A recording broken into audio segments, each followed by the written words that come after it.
Se a escola fosse assim tão divertida, ninguém faltava. Preparem-se para o primeiro episódio do vosso podcast favorito, Pode Dar a Matraca. Hoje a gente tem cá o Sr. António Anacleto, aqui nós o chamamos de Sr. Tonecas, ele já está cá há muito tempo, ele é um funcionário cá, ele não nasceu cá, ele é alfacinha, cresceu em Loures e licenciou-se em Porto Alegre. Assim, só para começar, eu queria lhe perguntar há quanto tempo é que está cá?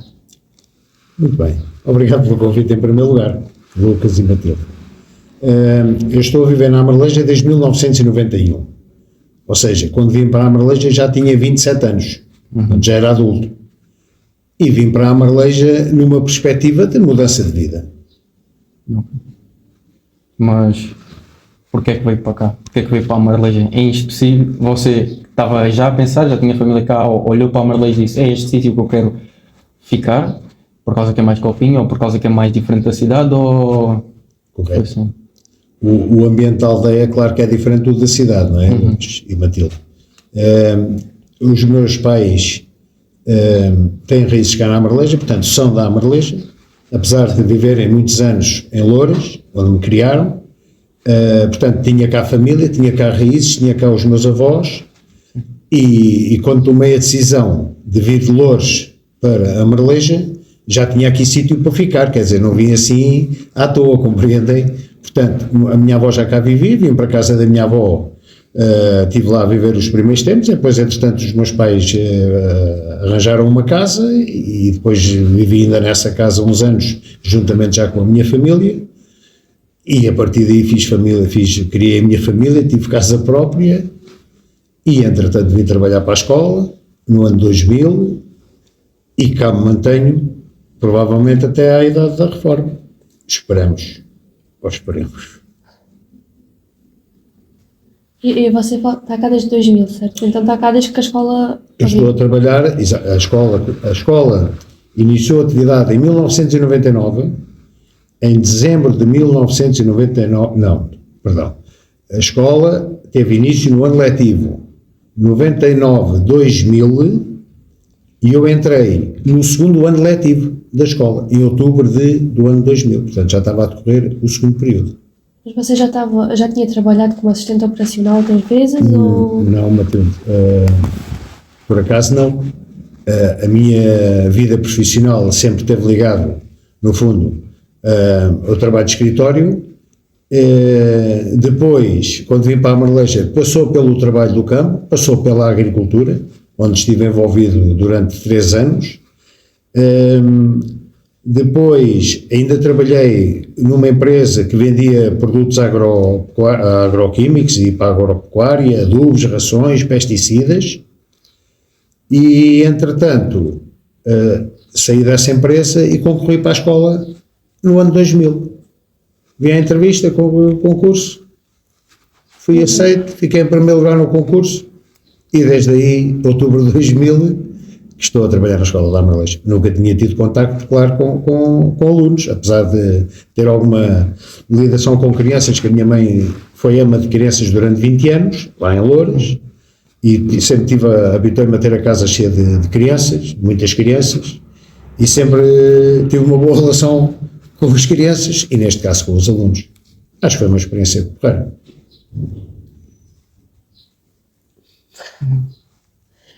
Você licenciou-se em Porto Alegre, certo? Exatamente, licenciei-me em Porto Alegre, portanto, acabei a minha formação académica em dezembro de 2011. E porquê é que começa esta formação académica? Eu tinha o 9º ano de escolaridade, e quando fiz o 9º ano de escolaridade era jovem ainda, da vossa idade, e entretanto arranjei emprego. Havia facilidade em arranjar emprego. E aos 17 anos fui trabalhar. Tive o meu primeiro emprego aos 17 anos. Portanto, nunca senti, durante esses anos todos, necessidade de voltar a estudar. Depois de já estar aqui na escola, salvo erro, em 2005, o nosso vínculo como Ministério da Educação foi alterado. E então todos os assistentes operacionais a nível nacional tiveram que ir novamente, digamos, a concurso. Apesar de já estarmos inseridos no Ministério da Educação, fomos todos novamente a concurso para, no fundo, sabermos em que posição estávamos uns em relação aos outros assistentes operacionais. Então o que é que acontece? Eu, como só tinha o 9º ano, todos os meus colegas a nível nacional que tinham o 12º ano estavam à minha frente milhares de pontos. Milhares de pontos. E eu disse, eu já trabalho há tantos anos, desde os 17 anos, e tenho aqui colegas, só por terem o 12º ano de escolaridade, e nunca tiveram um emprego, que é o primeiro emprego, mas estão à minha frente uma diferença abismal. E eu então aí pensei, não, eu vou ter que ir à luta, vou voltar a estudar, e depois quero ver qual será a minha posição depois, a partir daí, em termos de pontuação. Isto nunca mais aconteceu em termos de pontuação, mas uma coisa aconteceu, portanto, deu-me uma motivação para ir trabalhar, para ir estudar. E então, em 2005, em 2005, matriculei-me na Escola Secundária de Moura, em aulas noturnas, regime pós-laboral. Fiz o secundário em 3 anos, 10º ano, 11º, 12º ano, na área de humanísticas. Fui Exame Nacional de Português e História, não é por me gabar, mas a gente também tem que dizer as coisas como são. Fui fazer Exame Nacional de História, juntamente com alunos que estiveram cá, que foram para o secundário para Moura, e fui fazer Exame Nacional com eles, com ex-alunos aqui da escola. A minha nota foi a melhor. A minha nota em História foi a melhor nota do Exame Nacional de História na Escola Secundária de Moura. Pronto. Com essa nota que eu tinha tido de História, que eram quase 17 valores, pensei assim, já que apanhei esta embalagem toda, eu agora não vou parar, vou continuar. Candidatei-me ao ensino superior, com a nota de História, e concorri para Porto Alegre, para o curso de Serviço Social. E porquê para Porto Alegre? Porto Alegre não é perto. Mas por isso nós Porto Alegre fica a 150 km. queríamos questioná-la sobre isso, porque não é propriamente perto para sair para lá, estando a trabalhar ao mesmo tempo. Exato. Se me estou a alongar muito na conversa, cortem-me, mas pronto. Eu estou a tentar mais ou menos contextualizar. E então, como disse, Porto Alegre não é aqui perto, está a 150 km para lá e 150 km para cá. Só que a opção que eu tinha para estudar tinha que ser em regime pós-laboral. Nunca podia ser em regime diurno. É o vosso caso. A gente, quando estamos com a idade de estudar, claro que vamos estudar de dia, não vamos estudar à noite, né?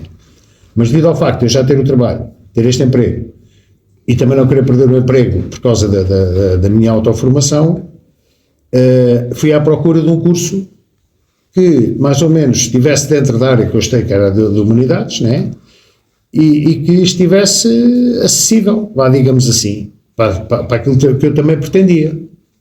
E então, quais eram as opções? Ou eram Évora ou Porto Alegre. Em Évora havia 2 cursos, era um curso de Psicologia, regime pós-laboral, um curso de Psicologia e um curso de Línguas, Literaturas e Culturas. Também estava dentro da minha área. Mas eu aí, as línguas, literaturas e culturas, se calhar obrigavam-me a outro tipo de esforço com as línguas e isso tudo, e ler muito, nada que eu não tivesse que fazer mais tarde, mas pronto. E então havia este curso de Serviço Social, que era o único curso pós-laboral que havia em Porto Alegre. E então, assim aconteceu. Matriculei-me e entrei logo com a nota, fiquei logo em primeiro lugar. E uma coisa que nós tínhamos pensado é... Mais pessoal, sim. Mais pessoal. O que é que você acha da Amareleja? Nós somos de cá, temos uma ideia do que é viver cá e do que são as pessoas de cá. O que acha você da Amareleja sendo uma pessoa que veio de fora, com outros mundos, digamos? Pois, com outras vivências, digamos assim. Pois, é assim, Matilde e Lucas. Em 1991, quando eu vim para cá, a Amareleja era muito diferente em termos de sociedade, de população, vida social. A Amareleja tinha muita gente na altura. Havia trabalho, havia dinheiro, Portanto, as pessoas trabalhavam, mesmo sendo trabalho, como é que eu ia dizer, mesmo sendo trabalho eventual. O que é um trabalho eventual? É trabalhar uma semana agora e parar 2, e trabalhar 2 semanas agora e depois parar 3, por exemplo. É o trabalho eventual, não era um emprego fixo. Mas havia muita gente que tinha emprego fixo, até com os pedreiros e tudo. Havia muitos pedreiros, havia muitas obras, é um trabalho que requer muita mão de obra. Portanto, a mão de obra, no fundo, o trabalho de mão de obra era resultante todo daqui da Amareleja. As pessoas, como digo, havia forma de ganhar dinheiro, as pessoas ganhavam dinheiro e gastavam aqui o dinheiro, tinham onde gastar o dinheiro. E gastavam como? Havia muitos cafés, havia muitos bares, portanto, havia forma das pessoas trabalharem, ganharem dinheiro e gastarem o dinheiro. Pronto. Havia muito, como é que eu ia dizer, os cafés estavam sempre cheios. Havia sempre atividade. Qualquer festa que havia, fosse Carnaval, fosse Páscoa, está certo que, digamos que as pessoas tinham, não querendo desfazer das pessoas, e se eu estiver a falar errado, que me condene. Mas a ligação com o álcool, as pessoas com o álcool, o consumo de álcool, era de certo modo exagerado. Portanto, as pessoas, por qualquer motivo, tinham um motivo, um pretexto para beber. E quando não havia festa, faziam a forma, havia a maneira de continuarem a consumir. Pronto. Consumia-se muito. Portanto, havia muita oferta, muitos cafés, muitos bares, como eu já disse. Claro que as pessoas, esses bares e esses cafés estavam sempre cheios porque havia muita gente. E as pessoas tinham que gastar o dinheiro também que ganhavam durante a semana. Ou seja, hoje em dia é completamente diferente à Amareleja. A Amareleja perdeu muita população. É verdade que há famílias, portanto, há jovens que vão embora daqui à procura de uma vida melhor, mas que depois acabam por regressar quando já têm a família criada, digamos assim. Mas, só para vos dar um exemplo, no ano 2000, quando eu entrei para a escola, o agrupamento tinha quase 800 alunos. Hoje em dia, passados 25 anos, o agrupamento, se não me falham as contas, acho que não chegam aos 400 alunos. Portanto, estão a ver, é quase metade. Portanto, se é quase metade, essas 400 crianças que já não estão, eram 400 famílias que supostamente estariam mais ou menos cá a viver na Amareleja, estão a ver. A Amareleja em si também está diferente, não digo para melhor, mas também não é para pior. Houve alguma certa evolução, mas digamos que está um bocadinho parada no tempo. A Amareleja está um bocadinho parada no tempo. Até porque talvez você tivesse mais essa noção que você viveu num contexto mais de cidades e voltou, depois veio para cá. Exato. É um sítio mais pequeno, mais pacato, mas não sendo às vezes. E gostamos de saber isso porque nós, sendo de cá da Amareleja, temos uma ideia. Não é? Conhecemos as pessoas daqui e tudo mais, mas já houve professores que nos disseram até que achavam que as pessoas de cá não eram assim tão acolhedoras uns com os outros, digamos. Com os outros sítios daqui, com a Póvoa, Santa Leixo, Safara, que não somos assim tão hospitaleiros, digamos. Pois, exatamente. Bem, Somos isso é uma opinião pessoal, não é? A minha opinião é assim, as pessoas em geral têm tendência a ser desconfiadas.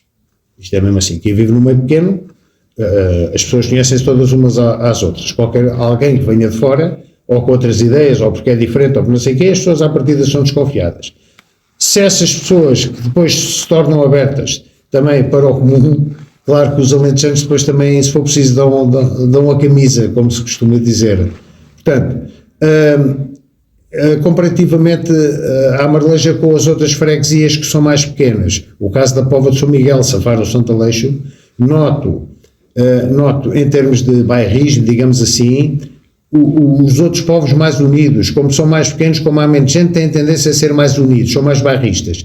A Amareleja não noto tanto essa tendência bairrista, não sei por que motivo, mas noto que esses povos mais pequenos são mais fechados, mais agarrados uns aos outros, e talvez dê uma tendênciazinha a ser mais desconfiados, não sei, porque isto digamos que isso faz parte do ser humano, né? A gente quando conhece entrega-se de alma e coração, quando não conhecemos temos tendência a ficar retraídos, não é? Até conhecermos. E uma questão que eu acho que quase todos os alunos desta escola têm, ou se nunca pararam para pensar, eu parei já muitas vezes, porque é que lhe chamamos Senhor Tonecas? Tonecas, não tem acento no O, tonecas. Então isto é muito simples. Eu nasci em 1963 e tenho um irmão mais velho que nasceu em 1961. Naquele tempo, nessas décadas do século XX, não havia o equipamento médico e desenvolvimento e conhecimento como há hoje em dia. Portanto, hoje em dia, a mãe está grávida, a mãe faz uma ecografia, a mãe consegue saber o sexo da criança e até se consegue saber outras coisas, se há anomalias com o feto, se não há, essas coisas todas. Ora, em 1960, ou na década de 60, não havia ecografias, isso não existia. Portanto, a minha mãe já tinha um filho e engravidou de segunda vez, e o que é que a minha mãe pensava que ia ter? Uma filha. Como já tinha um filho, era uma filha, um casal. Portanto, era o objetivo, era um casal. Quando eu nasci em dezembro de 63, não nasceu uma rapariga, mas nasceu outro rapaz, não é? Então era assim, a menina, se nascesse uma rapariga, ia ser Antónia. E a minha mãe, na altura, com o meu irmão, também era pequenino, antes de eu nascer, a minha mãe dizia, vem a nossa Toni, vem a nossa Toni, vem a nossa Toni. E é a Mana, e é a Toni, e é não sei o que mais. Em vez de nascer a Mana Toni, nasceu o António. Pronto. A minha mãe na altura até não queria muito esse nome para rapaz. Mas é assim, os nomes, naquela altura, quem dava os nomes eram as madrinhas e os padrinhos. Havia essa tradição, principalmente aqui no Alentejo. E então, como o nome já estava decidido para rapariga, a minha madrinha não teve mais nada. Como foi rapaz, não é Antónia, passa a ser António. O que é que acontece? Depois o meu irmão, com a tendência do Toni, tonecas. Portanto, o meu irmão, supostamente, pequenininho com a língua trapo, tonecas. E a partir daí ficou tonecas. Portanto, eu sou tonecas em Loures, porque se forem em Loures, a minha terra, quem me conhece, e se perguntarem, toda a gente sabe que sou eu. E se vierem aqui à Marleja e perguntarem por tonecas, também toda a gente sabe que sou eu, porque não há mais ninguém. Principalmente então aqui na escola. Claro que os alunos, a maioria todos me conhecem por tonecas, não é? Se eu for dizer António Anacleto, alguém já fica a pensar, não é? Pois, conhecem melhor por tonecas do que propriamente como António Anacleto. Acho que foi sempre uma questão que eu sempre tive, porque é que lhe chamavam de Senhor Tonecas? Se era algo exatamente. só da escola ou se era alguma coisa mais ridícula? Pois, exatamente. Isto já vem desde a infância, como vem desde a infância que sou tonecas.